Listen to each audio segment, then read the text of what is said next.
Hello everyone, आज हम लोग उससे आगे का बात करते हैं। तो यहाँ पे हम लोगों ने लास्ट क्लास में न्यूटन्स लॉज ऑफ मोशन का इंट्रोडक्शन पढ़ा था, फोर्स क्या होता है, और उससे रिलेटेड दो फोर्स के बारे में अच्छे से समझा था। एक तो नॉर्मल रिएक्शन और दूसरा टेंशन फोर्स। एक तो नॉर्मल फोर्स बोलते हैं या नॉर्मल रिएक्शन बोलते हैं, और दूसरा टेंशन फोर्स के बारे में हम लोगों ने पढ़ा था। आज हम लोग का जो टॉपिक है वो लॉज ऑफ मोशन के बारे में बात करते हैं। तो हम सभी लोग को पता है, पूरा कहानी पता है, एप्पल गिरा था न्यूटन के पास, सबको पता है इसे। लेकिन हम लोग उससे भी बेसिक बात आज करने वाले हैं। पहले तो हम डेफिनेशन जानेंगे और इससे रिलेटेड जो भी इंपॉर्टेंट पॉइंट्स है वो सारा समझेंगे। तो पहले हम लोग पढ़ते हैं फर्स्ट लॉ। फर्स्ट लॉ क्या बोलता है? अब देखो, स्टेटमेंट याद रखना बहुत जरूरी है, एग्जाम में कई बार आ जाता है, या फिर कभी कभी ऐसा होता है कि हमें इस स्टेटमेंट का बहुत ज्यादा यूज पड़ता है। ठीक है, तो इसके लिए हम समझ सकते हैं।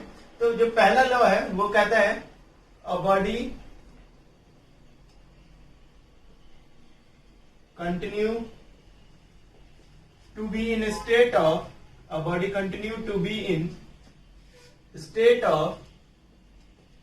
रेस्ट और uniform motion.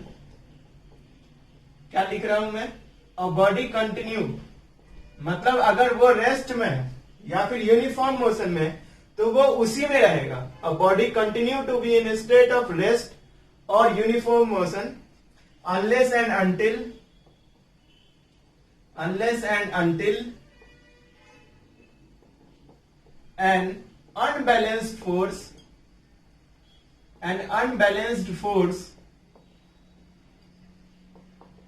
is acted on the body.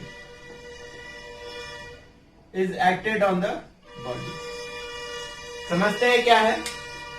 A body continue to be in a state of rest और यूनिफॉर्म मोशन, दोनों का मतलब समझ में आता है। रेस्ट मतलब रुका हुआ हो, और या यूनिफॉर्म मोशन कहने का मतलब क्या है? यूनिफॉर्म मोशन कहने का मतलब होता है कांस्टेंट वेलोसिटी, और कांस्टेंट वेलोसिटी का मतलब क्या होता है? Acceleration zero. तो या तो वो रेस्ट में हो, रेस्ट के समय भी एक्सीलरेशन जीरो, या यूनिफॉर्म मोशन में हो, उस समय भी एक्सीलरेशन क्या होता है? Zero.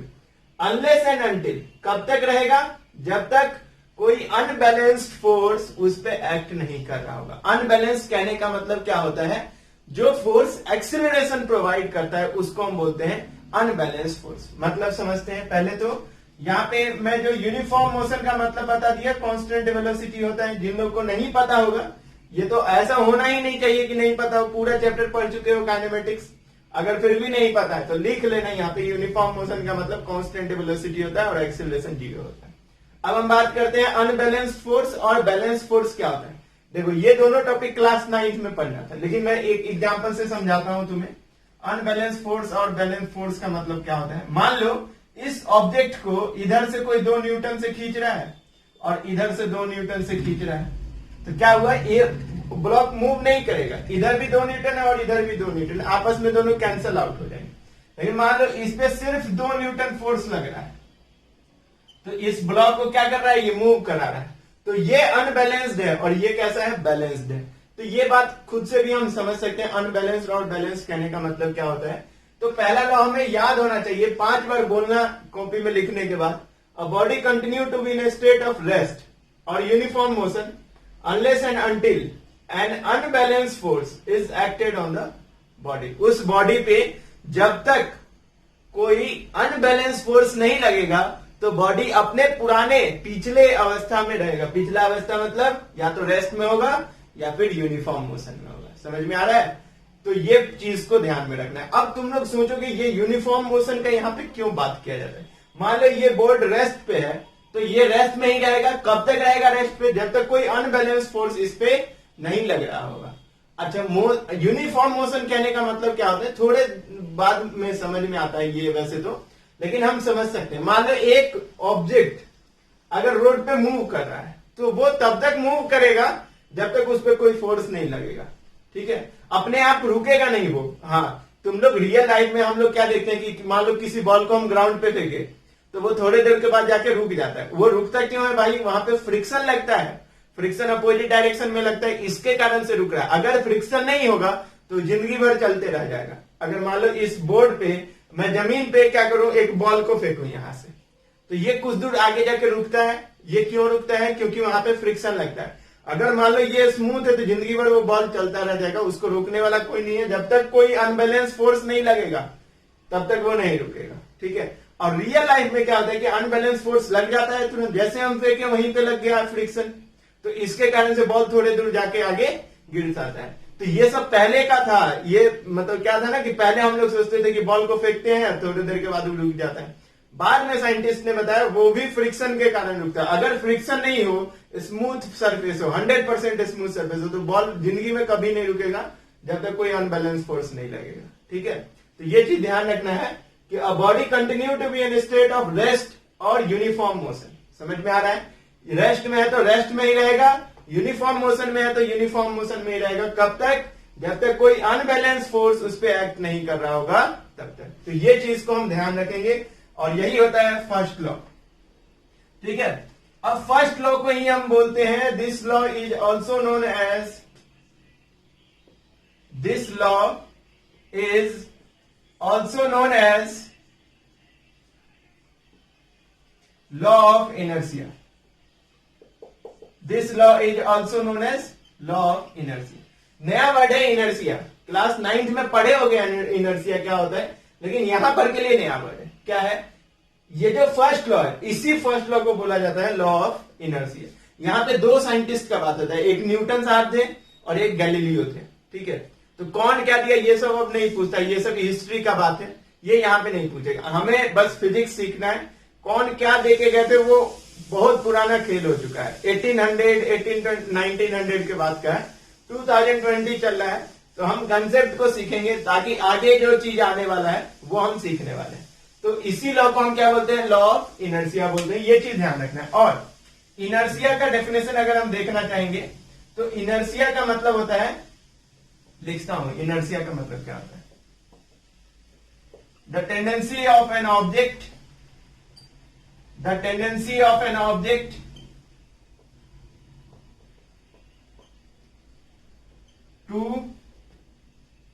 the tendency of an object to resist change in its state, to resist change in its state। मतलब क्या हुआ? अगर कोई ऑब्जेक्ट रेस्ट पे है तो वो रेस्ट पे रहना पसंद करेगा, अगर कोई व्यक्ति मोशन में है तो वो मोशन में रहना पसंद करेगा। ये हम डेली लाइफ में बहुत फील भी करते हैं। आगे जैसे जैसे हम पढ़ेंगे एग्जांपल भी समझेंगे। इनर्शिया कहने का मतलब the tendency of an object to resist change in its state. जैसे डेली लाइफ से एग्जांपल बताता हूं, जैसे हम लोग सुबह में उठने का कोशिश करते हैं तो उठने का मन ही नहीं करता है, और रात में सोने का कोशिश करते हैं तो सोने का मन नहीं करता है। तो ये इनर्शिया ही है एक तरीके से। क्या है? The tendency of an object to resist change in its state. जगे हुए हैं तो जगे रहना पसंद करते हैं, और सोए हुए हैं तो सोए रहना पसंद करते हैं, ठीक है। तो ये चीज भी इनर्शिया से हम रिलेट कर सकते हैं। ऐसे ही हर एक ऑब्जेक्ट में होता है, वो अगर मोशन में है तो मोशन में ही रहना पसंद करेगा, अगर रुका हुआ है तो रुका हुआ ही रहना पसंद करेगा। एग्जाम्पल समझो, साइकिल में हम पहला पेडल मारते हैं तो बहुत हिम्मत लगता है, उसके बाद वो आराम से स्मूथली चलता है। तो रेस्ट पे है ना, हम फोर्स लगा रहे हैं वो मोशन में जाए, तो वो इनर्शिया ही है जो उसको रोके रखता है। The tendency of an object या the property of an object to resist करने का मतलब विरोध करना, किसको? चेंज इन इट्स स्टेट, उसके स्टेट को चेंज करने से रोकता है। स्टेट कहने का मतलब रेस्ट या मोशन, ठीक है। अगर रेस्ट में है तो रेस्ट में रहना पसंद करेगा, अगर मोशन में है तो मोशन में रहना पसंद करेगा। Inertia is directly proportional to mass. जितना ज्यादा मास उतना ज्यादा इनर्शिया, ठीक है। जैसे मान लो एक बड़ा सा ट्रक है और एक साइकिल है, तो बड़ा सा ट्रक कहीं पे टक्कर मारेगा तो ज्यादा इफेक्ट पड़ेगा, और साइकिल मारेगा तो कम इफेक्ट पड़ता है। तो ये सब हम समझ सकते हैं। इनर्शिया, जिसका मास ज्यादा होगा उसका इनर्शिया भी ज्यादा होगा, जिसका मास कम होगा उसका इनर्शिया भी कम होगा।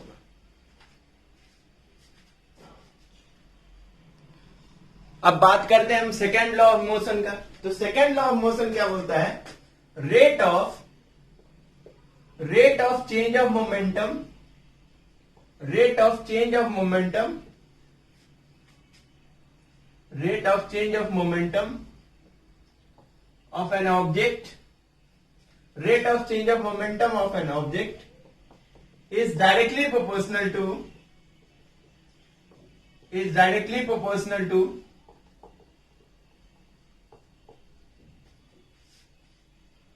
applied external force.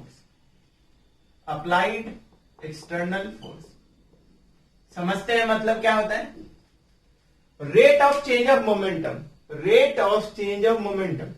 मोमेंटम क्या होता है समझाऊंगा अभी, पहले से पता होना चाहिए, क्लास 9 में हम पढ़ते हैं। Rate of change of momentum of an object, किसी भी ऑब्जेक्ट का rate of change of momentum is directly proportional to applied external force. Applied external force, जो हम फोर्स अलग से लगाते हैं, उससे जो क्या बोल रहा है यहाँ पे, rate of change of momentum, उसके कारण से जो मोमेंटम चेंज होता है वो एक्सटर्नल फोर्स जो हम लगाते हैं उसके प्रोपोर्शनल होता है। मतलब क्या है समझो, पहले तो मोमेंटम क्या होता है ये समझते हैं। डेफिनेशन तो देखो भाई याद रखना होगा। लॉज ऑफ न्यूटन का स्टेटमेंट क्या है? Rate of change of momentum of an object is directly proportional to applied external force. पहले समझते हैं मोमेंटम क्या है। तो मोमेंटम को स्मॉल पी से डिनोट करते हैं, वेक्टर क्वांटिटी होता है। It is product of mass and velocity of an object. It is product of mass and velocity of an object. किसी भी ऑब्जेक्ट में अगर वेलोसिटी आता है तो वहां पे मोमेंटम वर्ड को हम डिफाइन करते हैं। कैसे डिफाइन करते हैं? Momentum is defined as the product of mass into velocity. ठीक है, चूंकि वेलोसिटी वेक्टर है तो मोमेंटम भी कैसा होगा? वेक्टर क्वांटिटी होगा। एसआई यूनिट का बात करें, एसआई यूनिट क्या होगा? मास का क्या होता है? केजी, और वेलोसिटी का क्या होता है? मीटर पर सेकेंड। कैसा क्वांटिटी? Vector quantity. और अगर हम डायमेंशन का बात करें तो डायमेंशन क्या होगा इसका? डायमेंशन क्या होगा? मास का क्या होता है? एम, वेलोसिटी का LT -1। तो डायमेंशन क्या होगा? MLT -1। बेसिक सा बात है जिसको हम याद रख सकते हैं। मोमेंटम के बारे में पहले से भी हम जानते हैं, मोमेंटम का डायरेक्शन वही होगा जो वेलोसिटी का डायरेक्शन होगा। ठीक है, मास तो कांस्टेंट होता है ना, और मास पॉजिटिव ही होता है हर समय। तो डायरेक्शन ऑफ मोमेंटम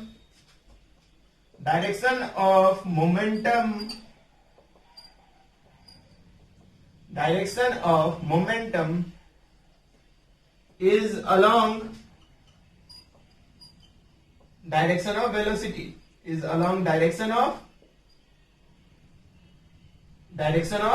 velocity, जिस डायरेक्शन में वेलोसिटी होगा उसी डायरेक्शन में मोमेंटम होगा। तो क्या क्या सीखना है? It is product of mass and velocity of an object, P equals to mv। चाहे वेक्टर लगाओ नहीं लगाओ, अंडरस्टूड होना चाहिए। कुछ बेसिक पॉइंट मैंने बताया, ये याद रखना है। तो हमने देखा rate of change of momentum of an object, तो मोमेंटम के बारे में सीख गए।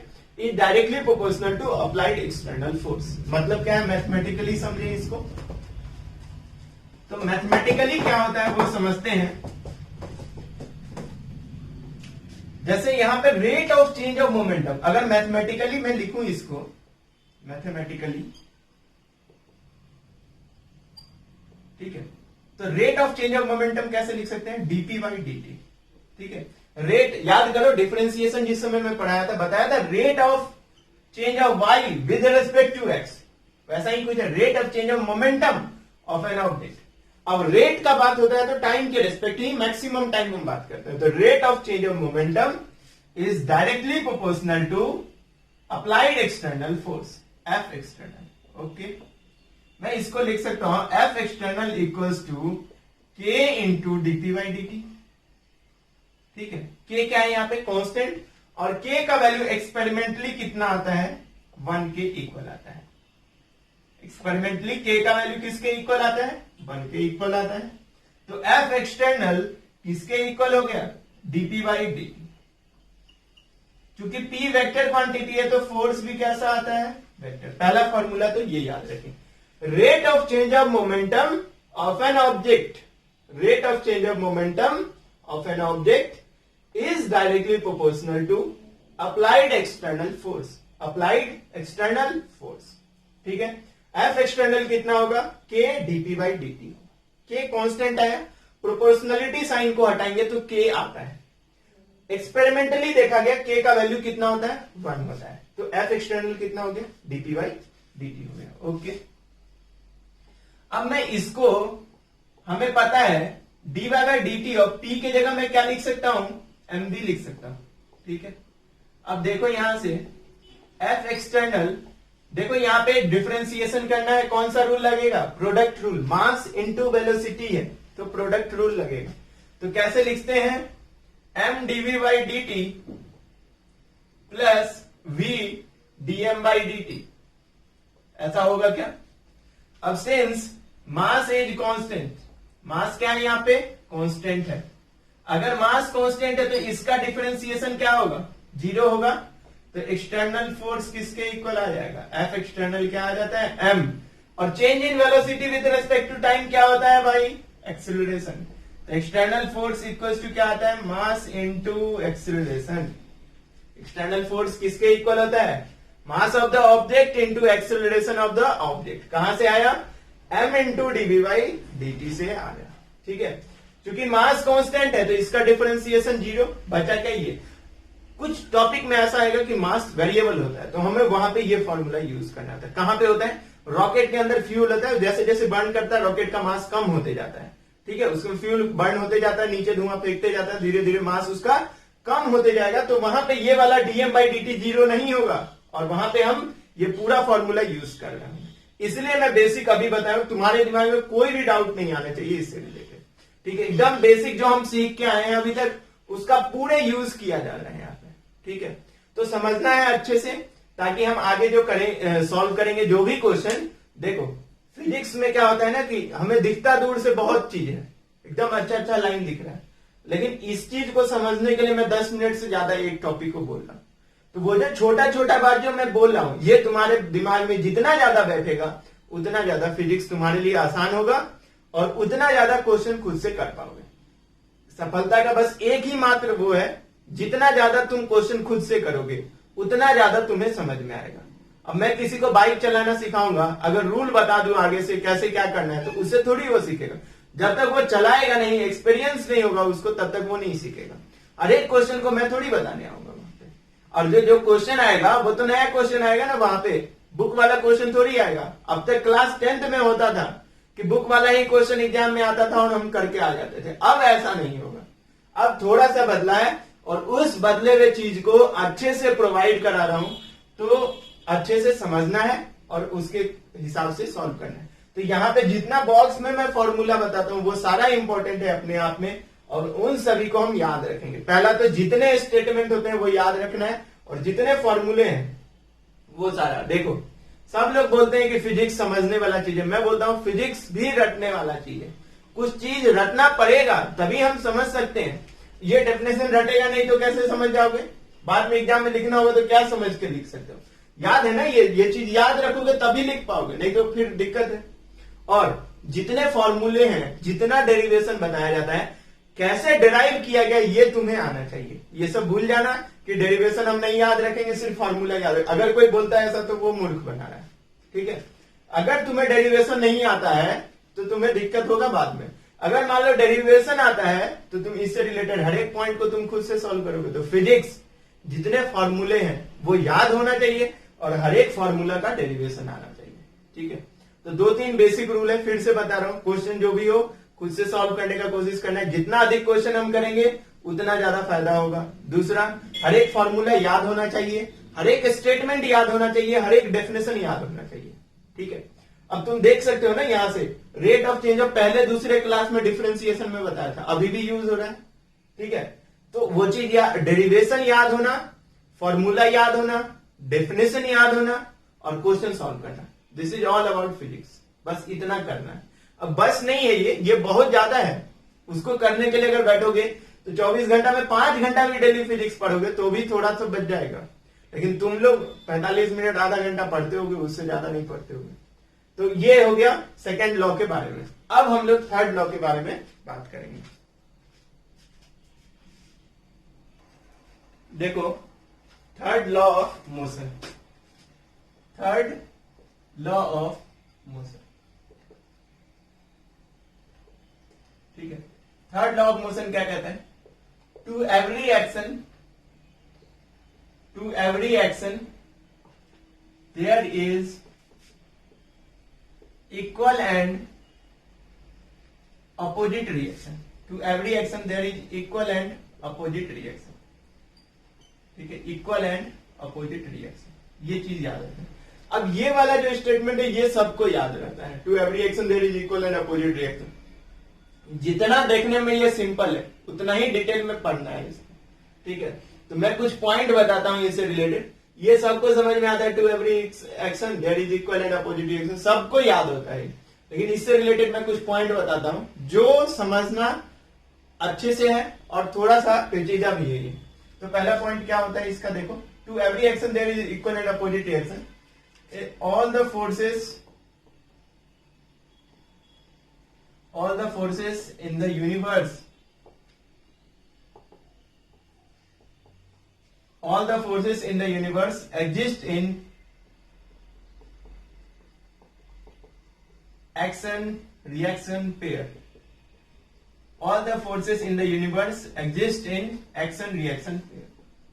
ठीक है, जितने भी फोर्स यूनिवर्स में हैं जो एक्ट हो रहे हैं या जो लगाते हैं हम, वो एक्शन रिएक्शन पेयर में होता है। ठीक है, दूसरा पॉइंट क्या है?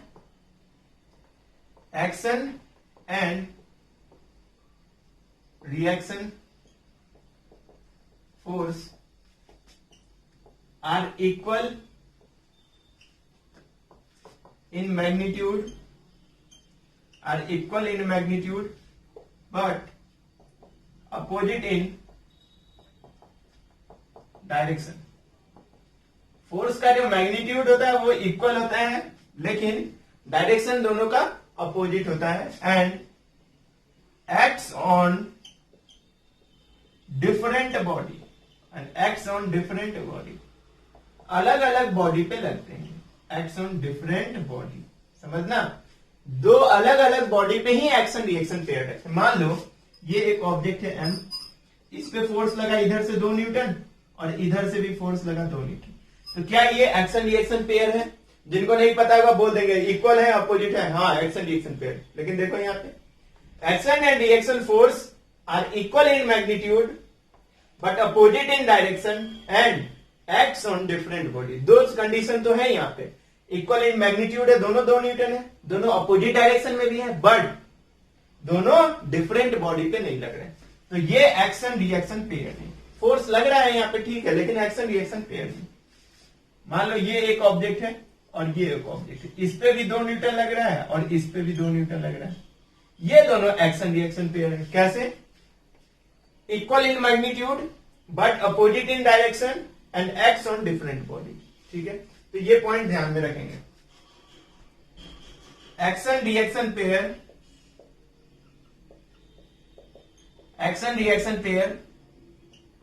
acts simultaneously कहने का मतलब एक ही समय पे एक्शन और रिएक्शन फोर्स दोनों लगता है। मान लो इस बोर्ड को मैं आज एक मुक्का मार रहा, तो ऐसा नहीं है कि 2 साल बाद आएगा मुझे मारने के लिए।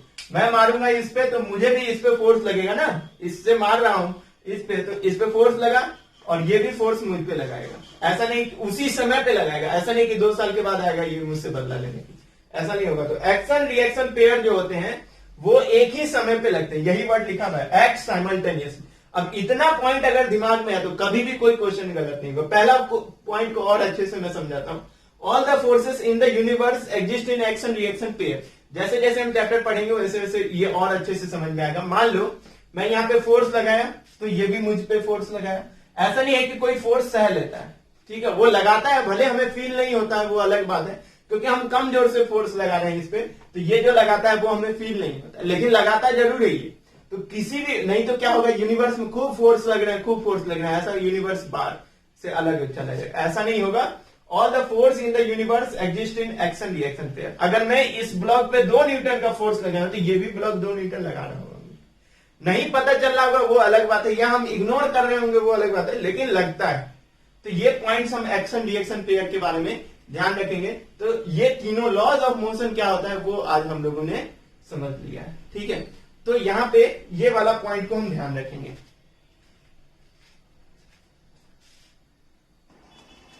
अब देखो यहां पे एक दो वो बता रहा हूं, नोट करके लिख सकते हो। जैसे मान लो ये कुछ ऐसा है, ये एक्स और वाई एक्सिस है हमारे पास, एक्स एक्सिस, और ये कौन सा एक्सिस है, वाई एक्सिस। मान लो इसमें फोर्स लग रहा है, एक्सटर्नल फोर्स है, और यहां पे टाइम है, ठीक है। और ये कुछ ऐसा ग्राफ, ठीक है। यहां पे इस वाले एक्सिस पे फोर्स है और इस वाले एक्सिस पे टाइम। तो अगर मैं इसका एरिया निकालूं, एरिया अंडर कर्व, क्या एरिया अंडर कर्व कैसे निकालते थे? स्ट्रिप लगा के निकालते थे कि नहीं, बताओ, ठीक है। स्ट्रिप लगा के निकालते थे और फिर इंटीग्रेशन वगैरह भी करते थे।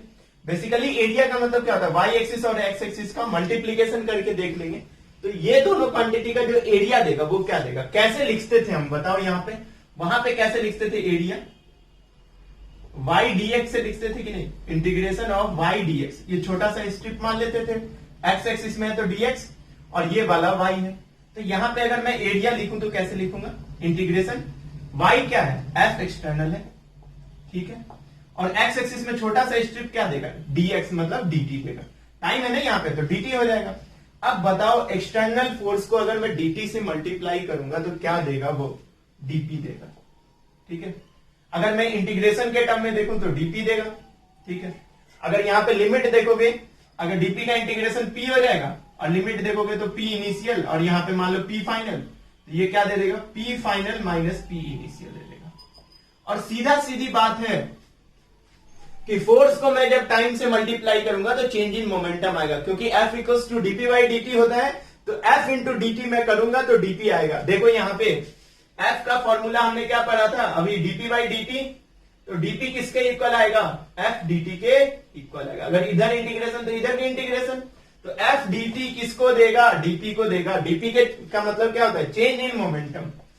तो ऐसा कभी भी क्वेश्चन आए जिसमें एक तरफ फोर्स हो और दूसरे तरफ टाइम हो और एरिया पूछा, तो एरिया कौन क्वांटिटी देगा, इन दोनों का एरिया कौन सा क्वांटिटी देगा, चेंज इन मोमेंटम देगा। चेंज इन मोमेंटम बोले तो final momentum minus initial momentum. तो ये वाला बात ध्यान रखना है। पहला पॉइंट ये है। दूसरा पॉइंट क्या है, सेम क्वेश्चन है, बस यहां पे थोड़ा सा चेंजिंग में कर रहा हूं। यहां पे मोमेंटम है, यहां पे टाइम है, ठीक है। और इस ग्राफ का slope of curve, slope of curve, इस ग्राफ के लिए स्लोप क्या देगा, तो स्लोप का मतलब क्या होता है, Y axis upon X axis, d y by d x ही क्या देता है, स्लोप देता है। याद है ना, डिफरेंशिएट करेंगे एक्स एक्सिस और वाई एक्सिस को, कैसे, differentiation of Y with respect to X will give slope. और यहां से अगर मैं देखूं स्लोप को एम से डिनोट करते थे और डीवाई बाई डीएक्स मतलब डीपी बाई डीटी। क्या ये बात समझ में आ रहा है, ये स्लोप है, यहां पे मास से कंफ्यूज ना हो जाए। ये क्या है, स्लोप। स्लोप क्या होगा, डीपी अपॉन डीटी, और डीपी बाई डीटी क्या देता है, फोर्स। तो इस कर्व का जो स्लोप होगा वो क्या देगा, फोर्स देगा। तो बिल्कुल बेसिक सा पॉइंट है, जब भी ऐसा क्वेश्चन है, ये तो देखो ही नहीं क्या है, सीधा ये, अगर एरिया है तो वाई डीएक्स करो, अगर स्लोप है तो डीवाई बाई डीएक्स कर दो, और इससे हमारा आंसर आएगा। और हमें पता चल गया ना डीपी बाई डीटी क्या होता है, डीपी बाई डीटी फोर्स होता है, लिख दो। यहां पे एरिया क्या, अब देखो यहां पे किसी को कंफ्यूजन हो रहा होगा कि एफ और एफ एक्सटर्नल क्या है, तो यहां के लिए दोनों का मतलब सेम। एक्सटर्नल फोर्स जो हम बाहर से लगाते हैं वही होता है फोर्स के इक्वल। तो दो पॉइंट मैंने बताया, एरिया का मतलब क्या होता है, इंटीग्रेशन वाई डीएक्स, स्लोप का मतलब क्या होता है, डीपी बाई डीटी। इन चीज को हम याद रखेंगे, ठीक है। तो बहुत इंपॉर्टेंट सेक्शन आज मैं तुम लोग को बताया हूं, इस चीज को याद रखने से आगे हम लोग को बहुत बेनिफिट मिलने वाला है, ठीक है। तो नेक्स्ट क्लास में हम लोग फ्री बॉडी डायग्राम वगैरह पढ़ेंगे। बोर्ड के हिसाब से आज वाला जो लेक्चर था वो बहुत ज्यादा इंपॉर्टेंट है, इनको अच्छे से ध्यान रखेंगे।